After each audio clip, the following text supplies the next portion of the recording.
अब तपाईँ फस्नुभयो। पक्नुहोस् है, तपाईँले के भन्नुभयो 275 जना सेतो हात्ती भयो, यिनलाई चाहिँ पाल्न सकिन्न, संख्या घटाम। स्थानीय तहदेखि सँगसँगै भने मैले एउटा मन्त्रीलाई दर्जनौं सल्लाहकार चाहिँ फ्रीमा पाल्ने हो।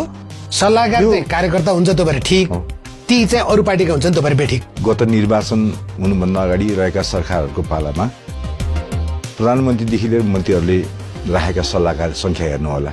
तपाईँले म यो चुनाव पछाडि दुबईबाट आएको भन्ने सोचेको होइन?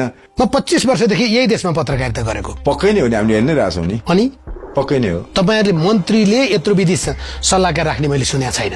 कार्यबोध छ। कार्यबोधमा चाहिँ सल्लाहकार लगाएर नियुक्ति गर्ने? सल्लाह विज्ञहरू राख्ने हो। विज्ञहरू राख्नै पर्छ। विज्ञ भनेको चाहिँ आफ्नो पार्टीको होइन, आफ्नो पार्टीको हुँदैन। ल को देखाउनु होला, को चाहिँ देखाउनु होला? हाम्रो पार्टीको को नै छ? मैले सोधे होइन, मैले सोधे होइन।